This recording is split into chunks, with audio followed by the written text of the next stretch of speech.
Guys, इस Kriti Sharma, welcome back to my channel creative learning. तो बच्चों, आज से हम शुरू कर रहे हैं हमारी कावेरी बुक के लेक्चर्स। और इतना मैं आपको बता सकती हूँ कि आपको मैं बिल्कुल भी हिंदी में पढ़ा के वापस नहीं भेज दूंगी कि हिंदी में समरी पढ़ाई और आप चले गए।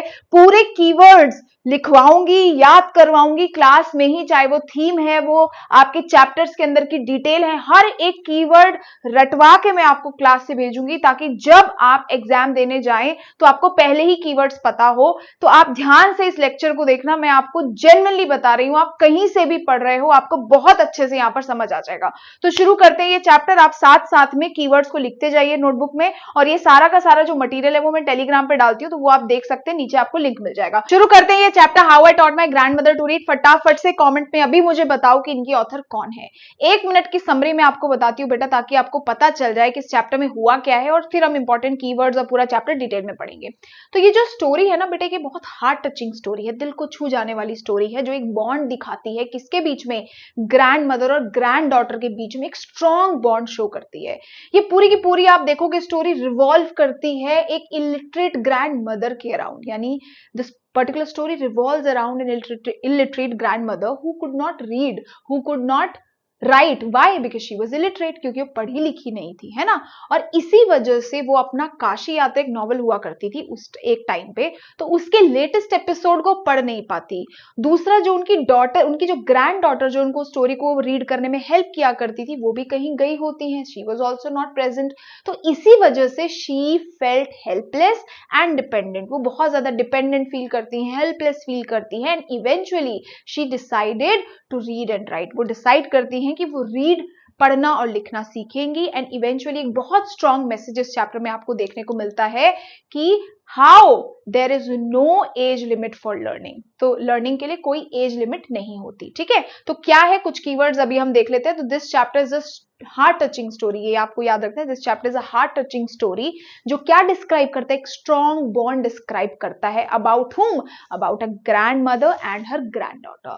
The whole story revolves around an illiterate grandmother, एक इलिटरेट ग्रैंड मदर के अराउंड रिवॉल्व करता है, who could not read the latest episode of Kashi Yatra, जो काशी यात्रा का लेटेस्ट एपिसोड नहीं पढ़ पाती। Why? Because she was illiterate, वो तो हमने बताया ही अभी। And that's why she felt dependent and she felt helpless, helpless और dependent feel करती हैं, and she decided to read and write, है ना, ये डिसाइड करती हैं। At the end of the chapter you will see कि she proves that for learning there is no age limit, पढ़ाई के लिए कोई एज लिमिट नहीं है, ये वो प्रूव करती है। तो कुछ कुछ कीवर्ड याद आ गए। हार्ट टचिंग स्टोरी है, स्ट्रॉन्ग बॉन्ड दिखाती है between grandmother and granddaughter के बीच में। Whole story revolves around home? Around grandmother who was illiterate, she could not read write, she could not read the latest episode of Kashi Yatra, that's why she felt dependent, she felt helpless, and eventually she proves that for learning there is no age limit. ठीक है, चलो अब आप फटाफट से आगे देखते हैं डिटेल में chapter. The story begins with the narrator recalling her childhood when she lived in a village in North Karnataka with her grandparents. तो ये जो स्टोरी है ना, ये नैरेटर जो है वो हमारी सुधा मूर्ति नैरेटर है इसकी। वो क्या करती हैं, अपने चाइल्डहुड को रिकॉल करती है, याद करती हैं, और बताती हैं कि वो कहाँ रहती थी। एक विलेज में रहती थी, और वो विलेज कहाँ था? वो विलेज था नॉर्थ कर्नाटका में। किसके साथ रहती थी? अपने ग्रैंड पेरेंट्स के साथ रहा करती थी। Due to poor transport facilities, newspaper and magazines arrived late. Transport facilities बहुत ही पुअर थी, इस वजह से जो न्यूज़पेपर्स थे, मैगजीन्स थी, वो बहुत ज्यादा लेट आया करती थी। अराइव्ड लेट, लेट पहुंचती थी। Why? Because of the poor transport facilities, and everyone eagerly waited for them, and जितने भी लोग थे वो बिल्कुल क्यूरियस होकर के they used to wait for those magazines and newspapers. ठीक है, चलो ड्यूरिंग दिस टाइम, अब उस समय की बात करें कि इस समय पे क्या होता था। Kannada writer Triveni was very popular, known for her simple yet convincing style and stories dealing with psychological problems of ordinary people। तो वो बताती हैं कि इस समय पे एक कन्नड़ राइटर थी whose name was त्रिवेणी, और वो बहुत ज्यादा पॉपुलर थी। Why was she popular? याद रखना, she was popular for her simple, अपने सिंपल, सिंपल मतलब जो चीज बहुत सिंपल है, यट कन्विंसिंग, कन्विंसिंग मतलब परसुएसिव स्टाइल। जो कभी कोई लिखे तो आप क्या हो जाओ, परसुएड हो जाओ, उसको पढ़ के आप कन्विंस हो जाओ, तो ऐसा उनका स्टाइल था लिखने का। एंड वो क्या करती थी, कुछ स्टोरीज लिखा करती थी जो ऑर्डिनरी लोगों के, ऑर्डिनरी पीपल के साइकोलॉजिकल प्रॉब्लम्स के बारे में बात करता था। साइकोलॉजिकल प्रॉब्लम्स क्या होता है मेरे बच्चे? साइकोलॉजिकल प्रॉब्लम्स होते हैं मेंटल प्रॉब्लम्स के बारे में, जो स्टोरीज होती थी उनके बारे में भी वो लिखती थी, इसीलिए वो बहुत पॉपुलर थी। So why was Triveni so popular? Because of her simple yet convincing style. दो कीवर्ड याद करो, because of her simple and yet convincing style, and also for writing stories dealing with the psychological problems. किसकी psychological problem से deal करने वाली stories? Of ordinary people. ठीक है, आगे समझ में। फर्स्ट पैसेज बहुत सिंपल है। हमारी जो नैरेटर है, she is recalling her past. वो कहां पे रहती थी? अपने ग्रैंड पेरेंट्स के साथ रहती थी। She used to live where? In village in north Karnataka. ठीक है, ये सारी चीजें पता चल गई। आ जाओ आगे। One of Triveni's novel Kashi Yatra was published as a serial in Kannada weekly Karmaveera. It narrates the story of an old lady whose lifelong dream is to visit Kashi and worship Lord Vishweshwar. अब यहाँ पे त्रिवेणी की एक नॉवल होती थी जिसका नाम था काशी यात्रा. त्रिवेणी कौन? जिनके बारे में अभी हमने पढ़ा. तो त्रिवेणी की एक ऐसे ही नॉवल थी काशी यात्रा, वो बहुत ज्यादा पॉपुलर थी. अब वो जो नॉवल थी ना बेटा, वो सीरियल की तरह पब्लिश होती थी कन्नड़ की एक वीकली मैगजीन कर्मवीरा में. अब सीरियल की तरह पब्लिश होने का मेरे बच्चे क्या मतलब है? सीरियल मतलब पहले तो टीवी होते थे तो सीरियल्स आते थे, बट पुराने, अभी तो टीवी है सॉरी, तो सीरियल्स आप देखते हो, एपिसोड्स देखते हो, बट पहले टाइम में बेटा टीवी नहीं थे, टेलीविजन नहीं थे, तो एक एपिसोड वाइज एपिसोड वो क्या होता था? मैगजीन्स में प्रिंट होती थी वो नॉवल. ठीक है, आगे समझ में. तो यही बोलना चाह रहा है कि त्रिवेणी की एक popular novel Kashi Yatra was published as serial in Kannada weekly, जिसका नाम था कर्मवीरा. उस मैगजीन का नाम कर्मवीरा था. ठीक है, अब उस पर्टिकुलर काशी यात्रा स्टोरी में होता क्या है वो यहाँ पे बताया हुआ है कि ये एक स्टोरी थी किसके बारे में? एक ओल्ड लेडी के बारे में, हुज लाइफ लॉन्ग विश, जिसका पूरा लाइफ का ड्रीम था कि वो काशी जाए और लॉर्ड विश्वेश्वर को वर्शिप करे. Whose life long dream was to go to Kashi and worship lord Vishweshwar. अब ये जो नॉवल थी इसमें एक और लड़की थी जो बहुत गरीब थी और ऑर्फन थी. ठीक है, इस पर्टिकुलर स्टोरी में ही एक लड़की भी थी जो बहुत गरीब थी, ऑर्फन थी, और वो अपनी वेडिंग को अफोर्ड नहीं कर पा रही थी उस पर्टिकुलर स्टोरी में. तो इसीलिए ये जो ओल्ड लेडी है, in the end the old lady selflessly sacrifices all her savings for the girl's marriage, believing that girl's happiness is more important than her own pilgrimage. और आखिरी में क्या होता है कि ये जो ओल्ड लेडी होती हैं ये अपने सारे मनी को, अपने सारे सेविंग्स को सेक्रीफाइस कर देती हैं, उस लड़की को दे देती हैं ताकि वो अपनी मैरिज कर सके. और वो ये रियलाइज करती हैं, ये सोचती हैं कि मैं, इस लड़की की हैप्पीनेस ज्यादा इंपॉर्टेंट है कि मैं लॉर्ड विश्वेश्वर की पूजा करूं, मंदिर में जाकर के, काशी जाकर के पूजा करूं, उससे बहुत ज्यादा इंपॉर्टेंट है इस लड़की की हैप्पीनेस. ठीक है, तो अगर आपसे पूछा जाए कि काशी यात्रा में किस चीज के बारे में बात की गई है, so it's a story. The story revolves around an old lady whose life long dream was to visit Kashi and worship lord Vishweshwar. है ना, यही था. And the novel also features a young orphan girl, एक young orphan girl थी who could not afford her marriage. So eventually this lady sacrifices all her saving. याद रखना, she sacrifices, selflessly sacrifices, याद रखेंगे आप कीवर्ड कि she selflessly sacrifices all her savings for girl's marriage, believing that helping that girl is far important than worshipping Lord Vishweshwar at Kashi. ठीक है, ये उसको समझ आ गया था कि ज्यादा इंपॉर्टेंट है अपने खुद के पिलग्रिमेज से या वर्शिप करने से. इतना समझ आ गया आपको? चलो नेक्स्ट आ जाओ मेरे बच्चे. Grandmother's dependence and love for stories. अब इसके आगे स्टोरी कैसे बढ़ती है? कृष्टका had never been to school and was illiterate, so she depended on her granddaughter to read weekly episodes aloud. कृष्टका कौन है बेटा? कृष्टका ग्रैंड मदर का नेम है. ठीक है बेटा, तो अब बोल रहे हैं कि जो कृष्टका थी ना बेटा, वो कभी स्कूल तो गई नहीं थी, शी वॉज इलिटरेट, पढ़ी लिखी नहीं थी, and so she was dependent on her grand daughter. इसलिए वो ग्रैंड डॉटर पर डिपेंडेंट थी उन वीकली एपिसोड्स को पढ़ने के लिए जो उन मैगजीन्स में आया करते थे. She listened with great concentration and could even repeat the story by heart. तो जो ग्रैंड मदर थी वो इतनी कॉन्सेंट्रेशन से स्टोरी सुनती थी कि शी कुड इवन रिपीट दो स्टोरी बाय हार्ट. वो she could even repeat the story by heart, इतनी फोकस से सुनती थी कि वो बाय हार्ट उस स्टोरी को रिपीट भी कर पाती थी. She strongly identified herself with the old woman in the story because, like the protagonist, she too had never been to Kashi. अब ये जो इसकी दादी थी या नरेटर की जो दादी ग्रैंड मदर थी, वो अपने आप को बहुत ज्यादा रिलेट करती थी किसके साथ, जो काशी यात्रा में ओल्ड लेडी है उनके साथ, because just like that old lady she also had never been to Kashi, वो भी कभी काशी गई नहीं, सो दैट्स वाई वो बहुत ज्यादा रिलेट करती थी प्रोटोगनिस्ट यानी उस लेडी के साथ जो उस काशी यात्रा में थी, वो स्टोरी में वो जो लेडी थी उनके साथ बहुत ज्यादा रिलेट करती थी। Why? Because like the protagonist she too had never been to Kashi, वो भी कभी काशी नहीं गई, इसीलिए वो हमेशा बहुत ज्यादा एक्साइटेड रहती थी कि व्हाट वुड हैपन नेक्स्ट, अब अगला क्या होगा, क्या आएगा स्टोरी में, या so this made her very eager to know what would happen next. After listening she would go to the temple courtyard and discuss it with friends, और जैसे ही वो स्टोरी सुन लेती थी अपनी ग्रैंड डॉटर से, she used to go to the temple courtyard, temple courtyard ये देख रहे हो ना, टेम्पल में जो बरामदा होता है वहां पर जाके बैठा करती थी, and discussed it with her friends, और अपनी फ्रेंड्स के साथ उन एपिसोड्स को डिस्कस किया करती थी। ठीक है, बहुत सिंपल है। नेक्स्ट देखते हैं तो अब आगे स्टोरी में क्या होता है मेरे बच्चे। The narrator once went to neighbouring village to attend a wedding and stayed there for about a week, तो जो नरेटर यानी जो सुधा मूर्ति थी वो एक बार अपने नेबरिंग विलेज में चली जाती हैं। Why? To attend a wedding, एक वेडिंग अटेंड करने के लिए एक हफ्ते के लिए ऑलमोस्ट वहां वो जाती हैं। When she return she found her grandmother disturbed and in tears which surprised her, तो जब वो वापस आती है वो देखती है कि जो उनकी ग्रैंड मदर है she was disturbed and she was crying, she had tears in her eyes, वो रो रही थी, वो डिस्टर्ब थी, ये दो कीवर्ड्स याद रखेंगे, she was disturbed and was in tears, और वो रो रही थी। ठीक है, तो वो बहुत ज्यादा सरप्राइज हो जाती है देख करके कि मेरी ग्रैंड मदर जो है ये क्यों रो रही हैं। That night Avva shared her life story, तो उस रात जो अव्वा यहाँ पे अव्वा किसको बोलते हैं, ग्रैंड मदर के लिए बोल रही है वो, कि उस दिन मेरी जो ग्रैंड मदर है उन्होंने अपनी लाइफ स्टोरी को शेयर किया। क्या बताती है अपने बारे में, क्या बोलती हैं वो, she had lost her mother at a young age, बताती है कि मैंने मेरी मदर को बहुत यंग एज में खो दिया था। नेवर वेंट टू स्कूल, मैं कभी स्कूल भी नहीं गई। एंड गॉट मैरिड अर्ली, और मेरी शादी भी बहुत जल्दी हो गई। She had spent her entire life managing house hold responsibilities, पूरी लाइफ वो केवल हाउस होल्ड रिस्पॉन्सिबिलिटीज को ही फुलफिल करती रह गई।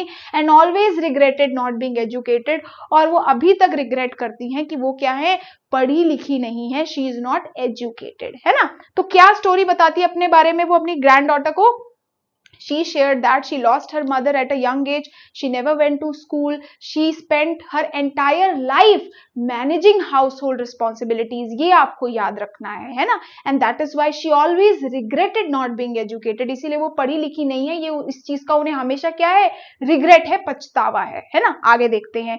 she then explained that during the narrator's absence the Karmavira magazine arrived with the latest episode of Kashi यात्रा।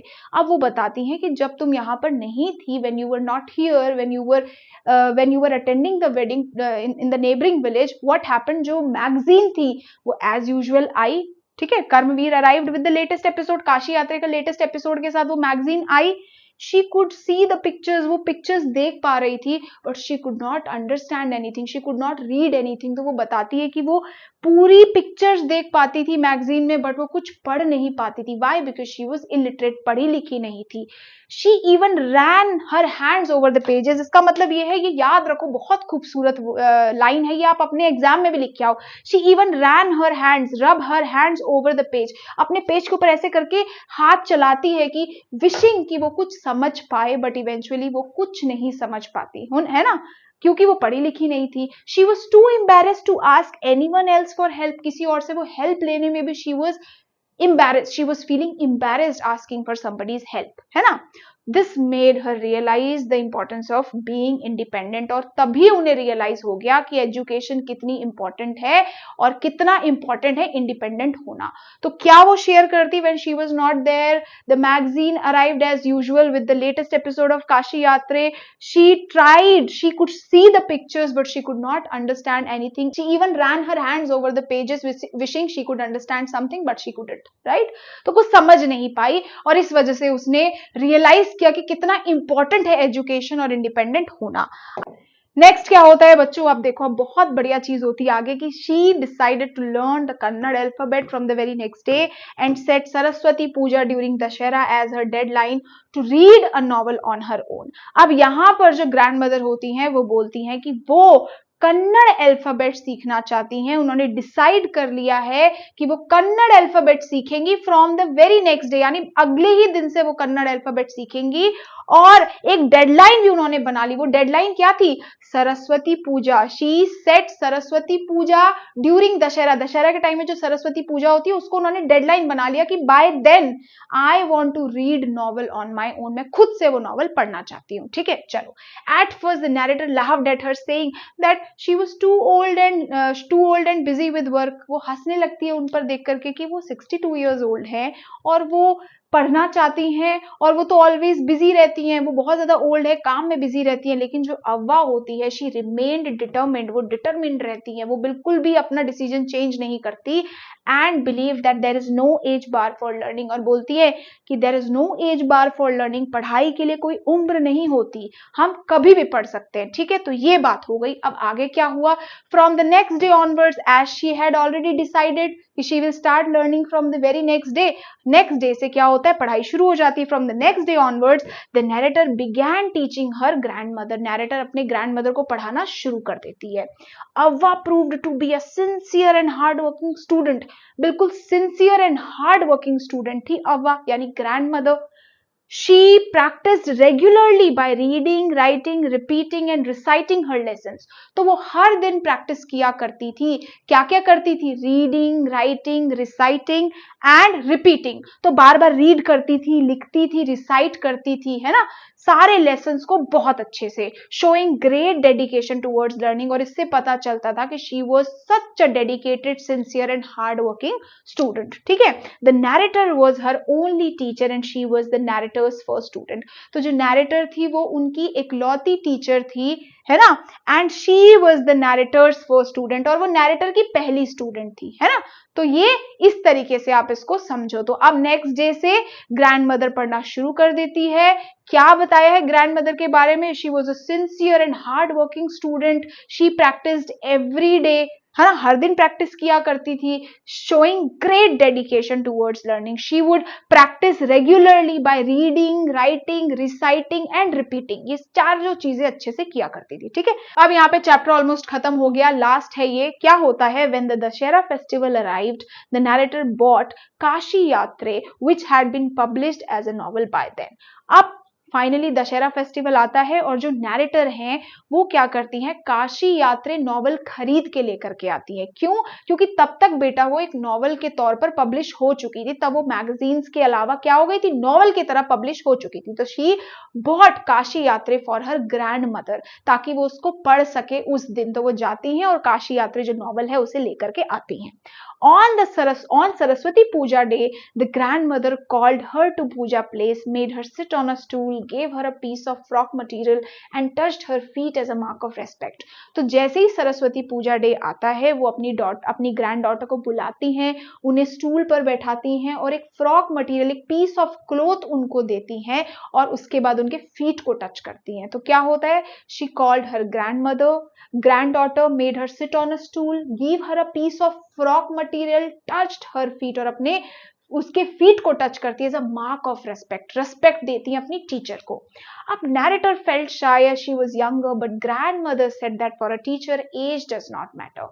तो यहाँ पर जो नैरेटर है वो बहुत ज्यादा शाय फील करती है क्योंकि वो उनके फीट टच कर रही होती है उनकी ग्रैंडमदर, बट यहाँ पे ग्रैंडमदर बोलती है देखो टीचर के लिए कोई एज नहीं होती, तो यू वर माई टीचर, तो ये मेरा फर्ज बनता है एज अ मार्क ऑफ, मेरा ये क्या है, एक फर्ज है कि मैं तुम्हें क्या दूं? रेस्पेक्ट दूं, क्योंकि you were my teacher, you taught me with great determination and help me become independent. तुमने मुझे ग्रेट डिटर्मिनेशन के साथ पढ़ाया और आज तुम्हारी वजह से मैं इंडिपेंडेंट हो चुकी हूं। यही लिखा है ना। She added that she was touching the feet of a teacher who had taught her with great affection and helped her become independent, और वो इंडिपेंडेंट बन चुकी है। She then read the title of the book herself, showing that she had successfully learned to read। उसके बाद वो book का title खुद से पढ़ती हैं और इससे पता चल जाता है कि वो सक्सेसफुली पढ़ना लिखना सीख जाती हैं। And the major contribution was definitely of her granddaughters. आगे समझ में लास्ट में क्या होता है? दशहरा फेस्टिवल में she bought the book, she bought the novel Kashi Yatre for her grandmother. Grandmother was very happy that day. She made her sit on a stool, give her a piece of cloth and then finally touched her feet as a mark of respect। एक respect की तरह उनके feet को touch करती हैं and eventually she said कि वो क्या है, she had helped her become independent by being an encouraging teacher, एक एनकरेजिंग टीचर बन करके। और इसी के साथ बेटा जो ये स्टोरी है ये खत्म हो जाती है। फटाफट से हम देखते हैं थीम। तो ये 3 इंपॉर्टेंट थीम है। Importance of education, learning has no age limit, power of determination. Importance of education कैसे, because she was helpless, she was feeling dependent. ये आप मुझे लिख करके बताओगे, मैंने आपको डिटेल में समझाया, कीवर्ड्स भी बताया, तो आप ये डिटेल में लिखोगे। बट मैं आपको एक आइडिया दे देती हूँ इंपॉर्टेंस ऑफ एजुकेशन में आप क्या लिख सकते हो कि grandmother she was illiterate, she felt dependent, she felt helpless, she could not read write, she never went to school. तो इसीलिए जब वो डिपेंडेंट फील किया तो she realize that education is very important. Next, learning has no age limit. How she proves, how grandmother proves that for learning there is no age limit. कैसे prove किया? By deciding to learn at the age of 62, by deciding to become independent at the age of 62। और power of determination में आप क्या डालोगे? How she was so determined, sincere towards her education. And finally वो कैसे independent हो जाती है अपनी डिटर्मिनेशन और हार्ड वर्किंग नेचर की वजह से। तो ये 3 थीम आपको बेटा याद रखने हैं, ठीक है। चलो कैरेक्टर स्केच देखते हैं फटाफट से। सबसे पहला कैरेक्टर स्केच है मेरे बच्चे नैरेटर का। नैरेटर क्या है? नैरेटर के बारे में बताया गया है कि नैरेटर कैसी है? Kind, patient and responsible. तो नैरेटर यानी सुधा मूर्ति जो बच्ची थी वो कैसी थी? She was kind, she was patient. Patient थी क्योंकि ग्रैंड मदर को पढ़ा रही थी तो बड़े आराम आराम से पढ़ाया। And responsible, very responsible. She understands the value of education. उन्हें एजुकेशन का महत्व पता था। That's why she helped her grand mother become independent और लिटरेट, है ना। Teaches her grandmother with affection and care. कैसे पढ़ाया? तो ऐसे याद रखना, अगर मैं आपसे पूछूं, मतलब याद करने के लिए हैक्स बताती हूं ताकि आपको कीवर्ड्स याद रहे। तो आप ऐसे सोचो कि कैसे ग्रैंड डॉटर ने ग्रैंड मदर को कैसे पढ़ाया, तो आप याद रखो ऐसे पढ़ाया। ऐसे मतलब एसी, अफेक्शन एंड केयर के साथ पढ़ाया। So she teaches her grandmother with affection and care, है ना। Dedicated and encouraging teacher, and she was a dedicated and encouraging teacher. क्या क्या बातें बताई? She was kind, patient and responsible. She understands the value of education very well, और importance of education समझती थी। Teaches her grandmother with, कैसे पढ़ाया? ऐसे पढ़ाया, यानी affection and care. And proves to be a dedicated and encouraging teacher. बहुत ही ज्यादा डेडिकेटेड और एनकरेजिंग टीचर थी वो। यहां पे आ जाओ ग्रैंड मदर यानी अव्वा के कैरेक्टर के बारे में। तो she was an old and illiterate woman. ये हम सबको पता है कि वो बहुत ओल्ड थी, वो इलिटरेट थी, पढ़ी लिखी नहीं थी। Strong desire, she had strong desire to learn. ऐसे याद रखो, या तो आप बोलो कि she had strong desire to learn, बहुत इच्छा थी उनको पढ़ने की, या फिर she was keen to learn, या बहुत ज्यादा इंटरेस्टेड थी पढ़ने में। दोनों सेम बात है, कुछ भी याद कर सकते हो। She had strong desire to learn और she was keen to learn, है ना। She was determined, hard working, sincere and a quick learner. अब ये कीवर्ड याद करने के लिए आप ये हैक याद कर लो। ढिशक्याओं बोलते हैं ना, ढिशक्याओं, देखो DHSQ। तो याद रख लो, she was determined, hard working, sincere and quick learner. क्योंकि ये कीवर्ड्स बेटा आपको आंसर बनाने में काम आएंगे, तो ये कीवर्ड्स आपको याद करने ही करने हैं, ठीक है। And she was religious and had deep respect for education. Religious थी, why? She used to go to the temple every day and also had deep respect for education. बहुत ज्यादा एजुकेशन के लिए उनको रिस्पेक्ट थी। तो ये 2 मेन कैरेक्टर्स हैं आपके। अब बेटा मैं आपको कुछ होमवर्क दे रही हूं, बट जो भी बच्चों को ये अच्छे लगे मेरा एक्सप्लेनेशन, वो मेरी ये बुक ले सकते हैं। इंग्लिश क्लास 9 की कावेरी की बुक है, पूरी 4 कलर बुक है। पहली बार कोई रेफरेंस बुक 4 कलर में है। मेरी बुक फट चुकी है बच्चों, मैंने इतने बार ये बुक पढ़ ली है। इसमें आप देखो कैसे मैंने हर एक चीज, चैप्टर्स को हिंदी समरीज भी इसमें डाली है ताकि आपको दिक्कत ना हो। सारे question answers, NCERT solutions, grammar जो है वो सारा पिक्टोरियल फॉर्मेट में है। मैं आपको एक बार दिखा देती हूँ, पूरे पिक्चर फॉर्मेट में है। इसका मैंने डिटेल डिस्क्रिप्शन, मतलब एक वीडियो बनाई है ऑलरेडी, मैं आपका लिंक डाल दूंगी, आप जाकर के देख सकते हो और इसे ऑर्डर कर सकते हो। इसमें सारे तरीके के क्वेश्चन है, तो आप इसे भी सॉल्व कर लो, आपका काम बन गया, है ना। चलो होमवर्क क्वेश्चन क्या है? Describe grandmother's journey from dependence to independence. ये पहला सवाल है आपका, आपको पूरे 5 मार्क के आंसर के तरीके से लिखना है और मुझे ये भेजना है आपको। नेक्स्ट है explain the significance of grandmother touching the narrator's feet. क्या इंपॉर्टेंस थी? Why did she touch her granddaughter's feet? क्यों और उसने क्या किया? ग्रैंड डॉटर के फीट को टच किया। अब इसमें आपको एक बहुत इंपॉर्टेंट काम ये करना है, जब आप होमवर्क कर रहे हैं तो आपको बेटा कीवर्ड्स को अंडरलाइन जरूर करना है, ये बहुत इंपॉर्टेंट है। इसी के साथ ये चैप्टर होता है खत्म। आई होप आपको मेरा एक्सप्लेनेशन पसंद आया होगा। चैनल सब्सक्राइब कर देना। मिलूंगी आपको जल्दी नेक्स्ट एक्सप्लेनेशन के साथ।